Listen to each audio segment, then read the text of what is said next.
ଢେଙ୍କାନାଳ ଜିଲ୍ଲାର କାମାକ୍ଷାନଗର ସମାଜ ପାଠକ ବିଚାର ମଞ୍ଚ ଓ ଉପଖଣ୍ଡ ସାମ୍ବାଦିକ ସଂଘ ମିଳିତ ଆନୁକୂଲ୍ୟରେ ଉତ୍କଳମଣି ଗୋପବନ୍ଧୁ ଦାସଙ୍କ 96ତମ ଶ୍ରାଦ୍ଧ ବାର୍ଷିକ ପାଳିତ ହୋଇଯାଇଛି। ସମାଜ ପାଠକ ବିଚାର ମଞ୍ଚର ଆବାହକ ଶୁଭମୟ ନନ୍ଦଙ୍କ ଆବାହକତ୍ୱରେ ପୂର୍ବାହ୍ନରେ ନଦୀରେ ତିଳ ତର୍ପଣ କରାଯିବା ପରେ ଗୋପବନ୍ଧୁ ପାର୍କରେ ଉପଜିଲ୍ଲାପାଳ ନାରାୟଣ ଚନ୍ଦ୍ର ନାୟକ ଉତ୍କଳମଣିଙ୍କ ପ୍ରତିମୂର୍ତ୍ତିରେ ମାଲ୍ୟାର୍ପଣ କରିଥିଲେ।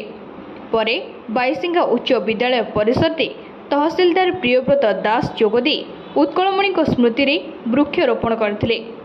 ଅନ୍ୟମାନଙ୍କ ମଧ୍ୟରେ ପାଠକ ବିଚାର ମଞ୍ଚ ସଦସ୍ୟ, ଉପଖଣ୍ଡ ସାମ୍ବାଦିକ ସଂଘର ସଦସ୍ୟ, ବନ ବିଭାଗ ଅଧିକାରୀ ଓ କର୍ମଚାରୀ, ଆମ୍ବେଦକର ଦଳିତ ସେବା ସଂଘର କର୍ମକର୍ତ୍ତା, ଉଚ୍ଚ ବିଦ୍ୟାଳୟର ଶିକ୍ଷକ ଶିକ୍ଷୟିତ୍ରୀ, ଛାତ୍ରଛାତ୍ରୀ ପ୍ରମୁଖ ଉପସ୍ଥିତ ଥିଲେ।